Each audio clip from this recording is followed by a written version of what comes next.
Hey everyone, so we have to talk about the Drew Doughty situation and the LA Kings and the losing streak. And Drew Doughty, what a statement to make. Post-game comments from Drew Doughty, big drama today. Let's watch the video of what Drew Doughty had to say after they blew the lead. Change here. I think we got guys in this room who are too worried about themselves and worried about their points and worried about stuff like that. We get a 3-1 lead tonight. And guys start thinking it's a cookie night, and we stop playing the way we know how to play, have an awful second period, and then aren't much better in the third. It's about the team. It's not about yourself, and a lot of guys on this team need to realize that. This whole stretch of games, every game has been relatively close. Does this feel like maybe the bottom out for you guys with how the second and the third went? I mean, honestly, it's felt like the bottom out for a while now. It's frustrating not getting these wins. We're trying to stay positive. We're trying to get back to having fun out there and play our game, but it's hard to do that when you're on a streak like this, and this has been a struggle for us, and the only way we're going to get out of it is if we get everybody's 100% effort and everyone playing for the team, for each other. So LA is 2-7-5 in the past 14 games, and that was a crazy statement from Doughty. We've got guys in this room who are too worried about themselves and too worried about their points. There's a lot of speculation on Twitter, a lot of speculation in general. A few people, and big shout out to the Sports Beard, people have talked about Pierre-Luc Dubois. He has not been good. He's got like half a point per game this season for an $8.5 million player. It's just not it. And then a lot of people talked about Kevin Fiala, -4. And just in terms of the comments itself, Fiala still has a lot of points. He has almost a point per game, I believe.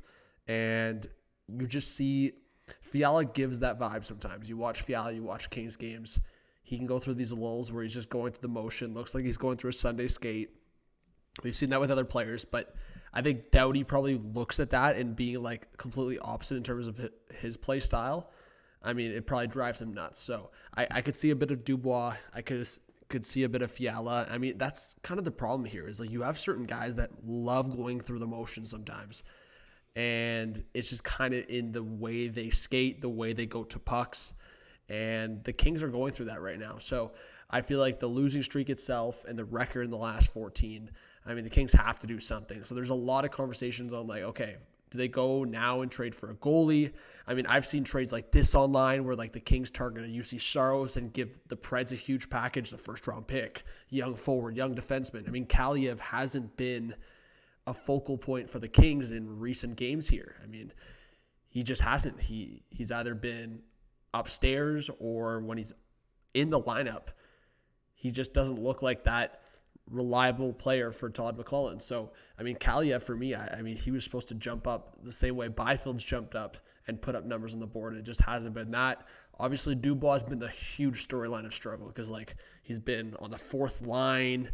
He's been out. He's then goes to the top left wing with Kopitar. So, I mean, there's so many scenarios here. But the thing that Kings fans can have some hope, if this Dubois thing just goes sideways and he can't figure it out, I mean, at the very least, it's not a no movement clause. Like, there's no trade restrictions on Dubois. So, at the end of the day, they can trade him if they're going to willing to take a contract back. I mean, I look at Montreal, Dubois, and the Montreal storyline. Maybe that could still be a thing. I think at some point he figures it out, but just in terms of thinking of a potential trade partner, it would be funny to go back to Montreal and maybe looking at Josh Anderson going back the other way in a potential deal. But I do think something like this is realistic to get the team going. If they hang around a wild card spot and goaltending in their eyes makes the difference of like first round exit versus maybe going far, they might do it. But there's a lot of character issues in that forward group, I think, right now. And obviously they've had their inconsistencies defensively here and there, and just from getting the young guys in the lineup. Then Brant Clark obviously has played recently. So I feel like it's a team kind of character and also like identity issue here with the Kings. A lot of young guys, a lot of new guys. As I said, guys that go through the motions. That's not Doughty and Kopitar. Doughty and Kopitar have seen the cups, have seen the runs here. So that's the Kings right now and their issues. Give me your thoughts, guys, who you could see maybe getting dealt, or just if you think the Kings are going to turn this around and we're going to forget about it. Like, I mean, when I talked about the Oilers, then things got better. I mean, you talk about a bunch of teams struggling, going through these lulls midseason, and then a lot of them that are playoff type teams figure it out. So we'll see if the Kings do, or see if they make a move. Thank you so much for watching. Hit that subscribe, like, comment, notification bell. We'll talk on the next one. Peace.